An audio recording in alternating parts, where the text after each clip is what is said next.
And good morning, everybody. More than 1 million high school students will drop out of high school this year. That's 1 in 4. The rate is much higher among African-American students and Hispanic students. But there is some good news, and that is that there are fewer so-called dropout factories at schools where 60% or fewer kids will make it from their freshman year into their senior year. New report shows that in 2010, there were 1,550 schools like that, dropout factory-type schools.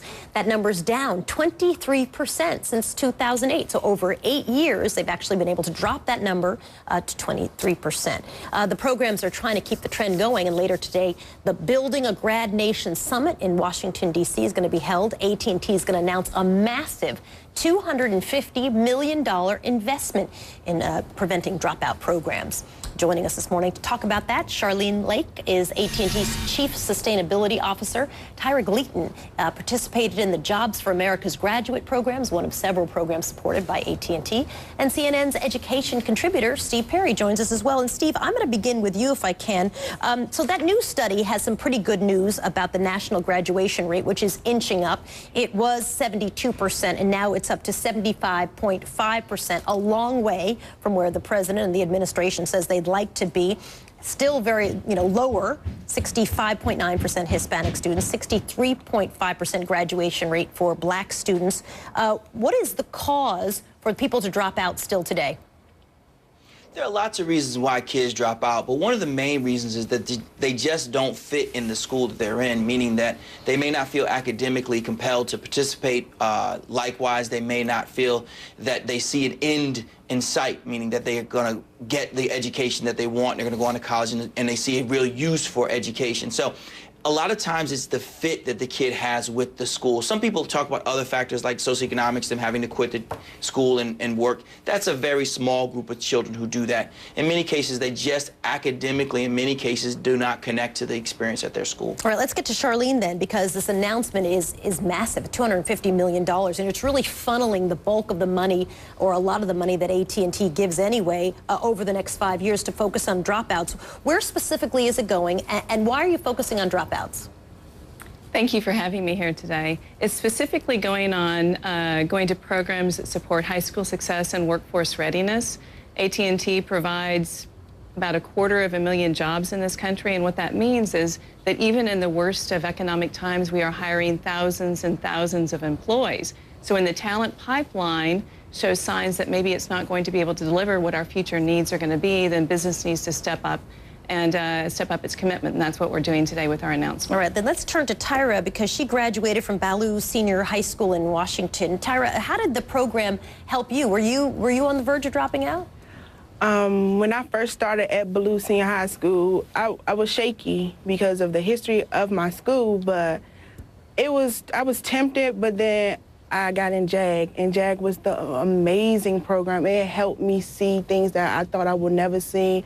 I've been on amazing college tours with this school, and I appreciate JAG so much for letting me see that. And I'm a sophomore in college, and I'm glad that I'm an alumni of JAG, and I'm so excited. Congratulations to you for making it to your sophomore year. Listen, so do you think, obviously, with this sort of commitment of $250 million, did you look around and see other students like yourself who were not in the JAG program or other programs that were trying to keep them engaged in school? And did you think, wow, if the program was bigger, maybe we could take more people? Did you see it like that?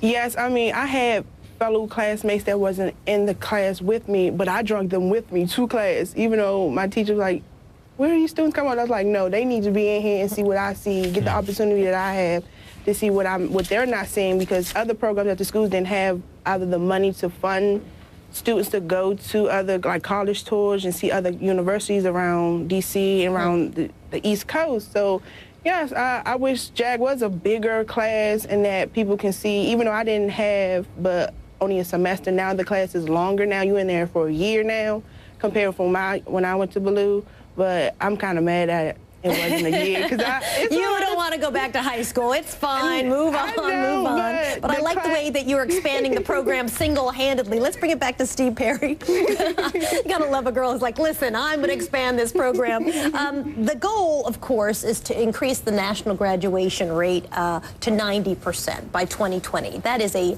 important goal, but maybe a massive goal, maybe too big. How likely do you think that can be? Well, you know, I'm hopeful that it will get there, because it's not just the quantity of kids that graduate, it's the quality of their academic experience that also needs to be considered, because we have kids who are graduating who simply can't do high school level work. So it's ambitious, let's just say that. I don't want to discourage these folks from putting their money and their efforts in the same place. Okay, but it's going to be a bit of a hill to climb. Charlene, I'm going to give you the last word this morning. You've said that this is not traditional philanthropy. What do you mean by that?